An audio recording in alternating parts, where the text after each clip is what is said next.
Imagine exploring the terrible, terrifying, horrifying landscapes of the Backrooms for 183 levels, and then you make it to level 184, and you're finally able to find peace. Well, you don't have to imagine anymore, because that's what this video's about. Level 184. Let's get into it, shall we? Also, if you want to see a more personal side of me, go check out my vlog channel. It'll be the top link in the description below.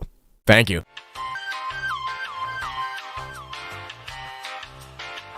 The level starts with a quote that reads as follows. Been walking around this countryside level some more. Gets me thinking, seeing all these abandoned things. Do you ever wonder how entities see us? Like, the entities we don't talk to? I wonder if they wonder where we came from. End quote. Nice. So yeah, level 184 is classified as a class 1 difficulty and is safe, devoid of entities, but it isn't fully secured because we don't know where the borders are. It's close enough to being safe, okay? The level also goes by the name the Field of Forgotten Forts, and it's a very liminal and picturesque expanse of countryside with a ton of abandoned structures. The level is calm and pleasant, and is very scenic and relaxing, and there's also a lot of natural resources and fertile ground for growing plants as well. The level is considered to be eerily peaceful though by most wanderers who have been here, and it gives this feeling of nostalgia but uneasiness at the same time, sort of like level 94 does. The fields of this level grow flowers and plants just like the ones from the front rooms,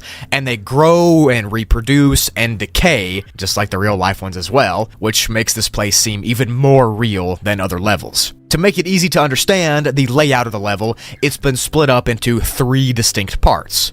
The grain fields, the canola fields, and then the unkempt plains. The grain fields are huge expanses of wheat and barley and even rice plants in some regards. You can harvest and eat anything that grows here, and it's completely safe to do so. This is the area where you're most likely to run into a bunch of tiny abandoned sheds or little barns, and even a few houses that are old and decaying and abandoned. Most of these old sheds and houses give off really eerie and strange familiar feelings of a past life. Almost like you can feel the beings and things that used to live here, but you can't see them. The canola fields look very similar to the wheat ones, except this area is full of vibrant and bright canola plants. Inside of this area, there are bigger abandoned farms and old decaying farmhouses and barns as well. These old farmhouses are usually barren of anything on the inside, but some have old remnants of furniture and paintings and kitchen utensils and kitchen tables and beds and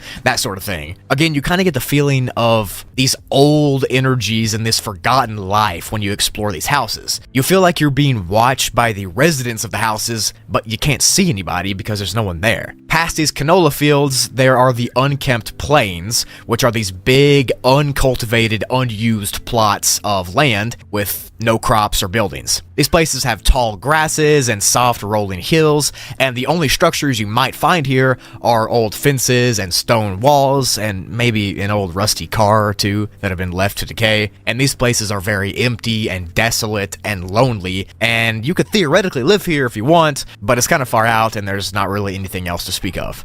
Since this level is pretty safe and natural, of course there's been a few bases that have been set up here, and there are 2 main ones that Meg has made, and they are here to harvest the grain and the canola plants. Like I said, both of them are run by Meg, but theoretically, you could live in a rural abandoned house yourself, if you wanted to, or you could just wander around the fields and relax in them for as long as you need to. Cutting through this level, there are random dirt paths and random little brooks and streams that roll through the fields, and these areas help you with exploring the level and finding new places. As I said, no one has found the border of the level yet, so it's thought that it could be infinite, so just explore at your own risk. The ambience of the level is a calm sound of wind blowing through grass, and the faint sound of bugs chirping, and a light breeze blowing at all times. The sounds give off senses of calmness and peacefulness that isn't often felt through the Backrooms. But at the same time, it makes you wonder, what happened to the people that used to be here? Why did they leave and abandon their houses and homesteads? And what made them leave? Let me know what you think in the comments below. I'm pretty interested to hear what you got to say.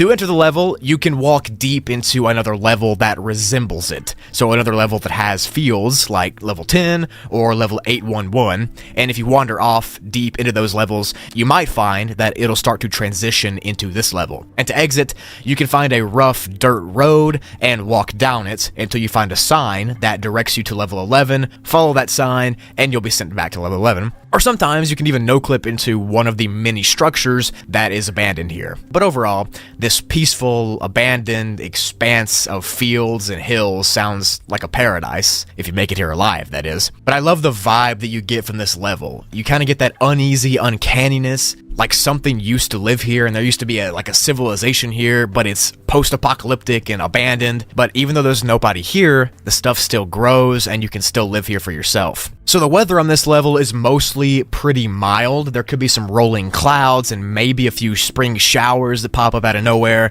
but overall the entire place is devoid of much harmful weather. Like I said earlier though, there is a pretty decent breeze that blows most times, and this breeze adds to the ambience of loneliness in the fields. But from people who have been to this level, they describe it as very liminal and empty and almost sad in a way. And some people even say that they feel like they have been there before, and it's like they're coming back after their home was destroyed or something. But overall, the Backrooms just does that to some people and they get those weird feelings from it.